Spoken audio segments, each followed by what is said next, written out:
Pemirsa, sebuah truk yang melaju dari arah Yogyakarta menuju Sentolo menabrak gerbang dan pagar kantor Polsek Sentolo, Kabupaten Kulon Progo, Yogyakarta. Meski tidak ada korban jiwa, pagar dan tembok Polsek hancur.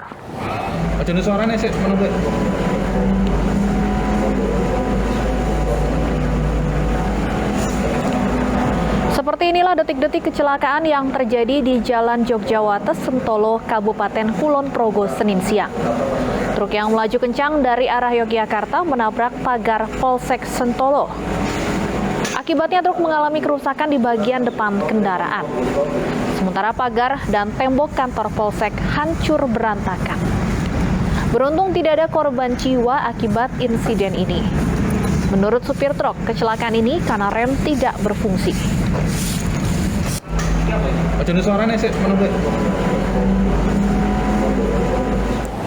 Pemirsa, pengirim sate sianida yang menewaskan anak pengemudi ojol Nani Apriliani dijatuhi vonis 16 tahun penjara.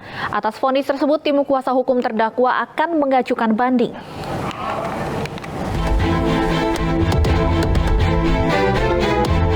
Majelis Hakim menjatuhkan vonis kepada terdakwa kasus kiriman paket sate bersianida, Nani Apriliani dengan hukuman 16 tahun penjara dalam sidang di Pengadilan Negeri Bantul.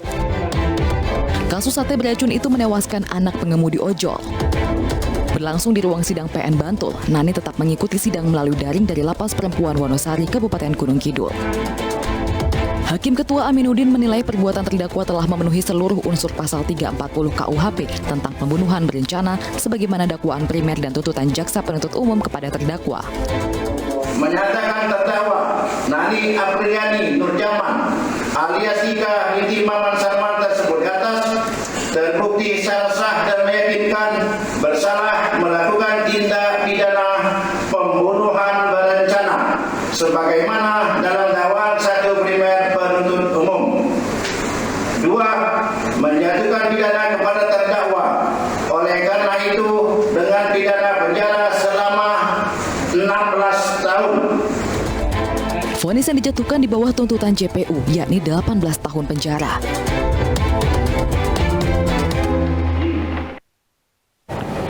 Seorang gadis berusia 13 tahun di Manado, Sulawesi Utara menjadi korban penganiayaan. Video penganiayaan yang diduga dilakukan 4 orang itu viral di media sosial. Dalam video yang beredar, sejumlah wanita menganiaya seorang anak perempuan yang masih berusia 13 tahun. Korban yang mengaku kesakitan terus dianiaya oleh para pelaku dengan dibawa keluar rumah. Polisi mengungkap penganiayaan disebabkan masalah asmara.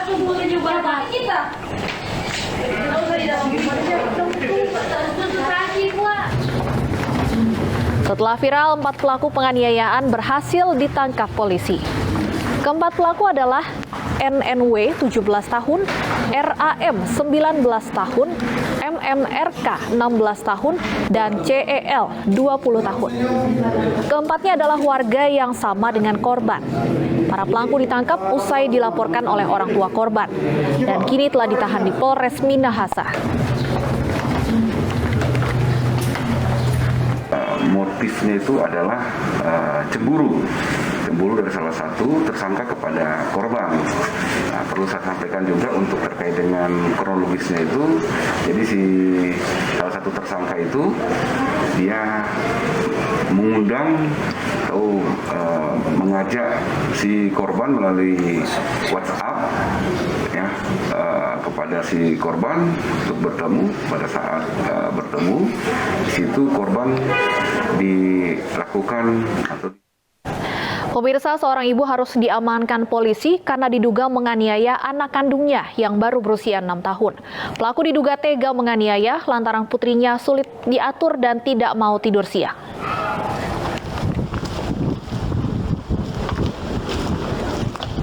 Seorang ibu warga Kecamatan Silayan, Kabupaten Toba, Sumatera Utara ini terpaksa mendekam di balik jeruji besi setelah diamankan petugas Satreskrim Polres Toba.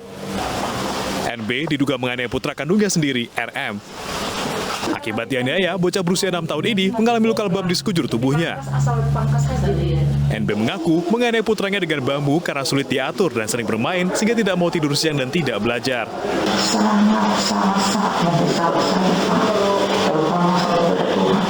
Saya tidak menyebut, saya sangat menyesal kejadian ini.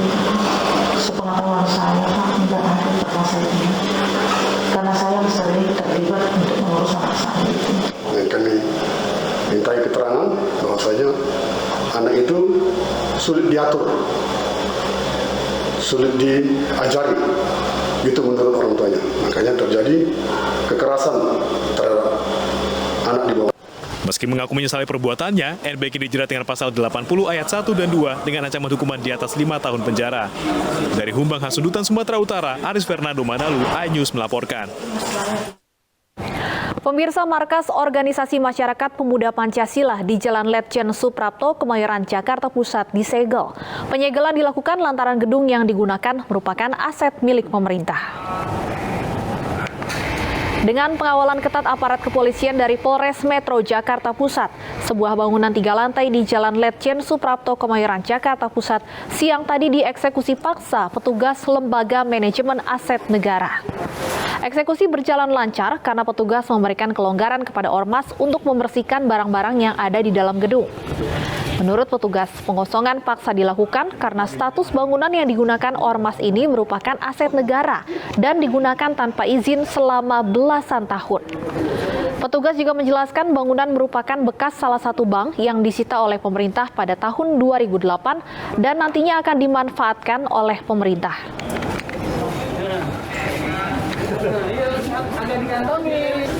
Merupakan salah satu aset negara yang diserah kelolakan dari Direktorat Jenderal Kekayaan Negara kepada Lembaga Manajemen Aset Negara. Dalam hal ini, aset-aset yang sudah diserah kelolakan oleh DJKN itu akan dioptimalisasi oleh Lembaga Manajemen Aset Negara untuk dikerjasamakan atau disewakan kepada pihak-pihak yang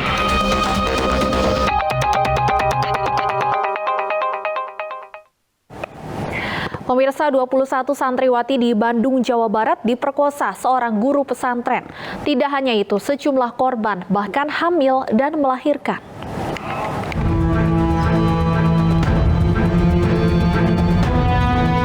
Aksi bejat seorang guru pesantren di Bandung, Jawa Barat menjadi sorotan publik.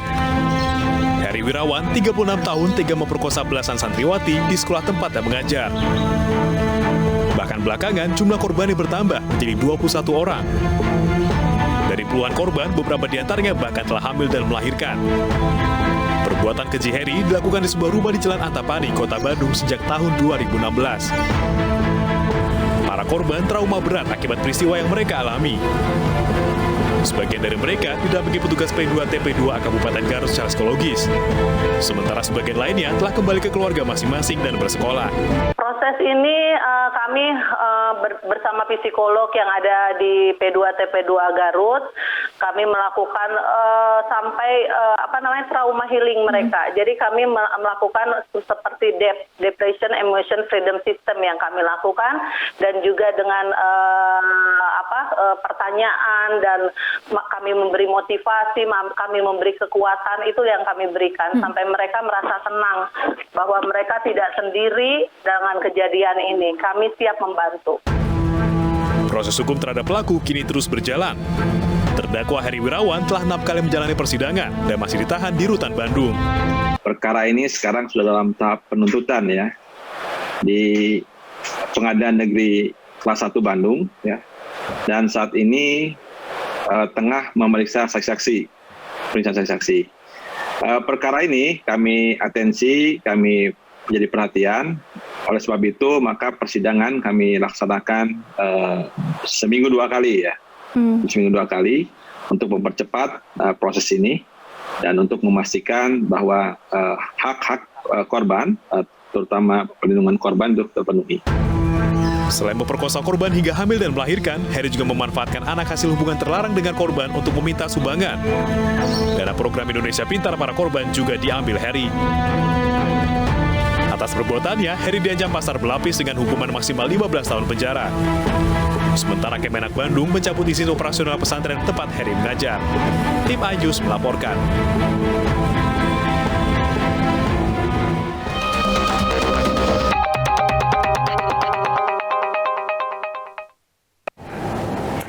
Banyaknya bias informasi yang mengancam demokrasi menjadi keprihatinan bagi Kepala BIN Jenderal Polisi Purnawirawan Budi Gunawan. Karenanya ia mencurahkan buah pikirnya dalam bentuk buku bertajuk Demokrasi di Era Post-Truth.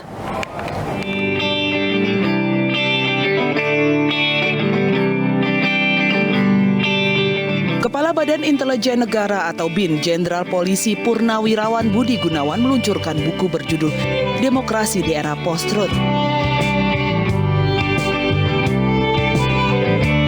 Buku ini merupakan buah pikir pria yang mendapat gelar profesor atas banyaknya bias dan disinformasi di era post-truth yang sangat membahayakan demokrasi. Budi Gunawan menggandeng 2 influencer dalam peluncuran bukunya. Tiap manusia itu suka berada di zona nyamannya, mereka nyaman. Tetapi hebatnya Profesor Pak BG ini, Pak Budi Gunawan ini bisa terus ke generasi bisa mengikuti era yang baru, sehingga buku ini sangat penting banget dibaca oleh anak muda. Karena orang kalau mau sukses itu dia harus bisa beradaptasi dengan keadaan, lingkungan, perkembangan zaman. Sangat luar biasa ya. Dan menurutku sangat perlulah di zaman sekarang ini kita betul-betul belajar dan jangan jadi tangan-tangan hoax lah ya. Sudah jadi bisa memberitakan kejujuran dan supaya bangsa kita ini tidak kemana-mana arahnya begitu. Jadi menurutku penting sekali baca buku ini. Lewat buku ini, Budi Gunawan berpesan kepada masyarakat agar bisa lebih teliti dalam membaca informasi dan tidak mudah menyebarkan sesuatu yang belum tentu kebenarannya. Tim Liputan iNews melaporkan.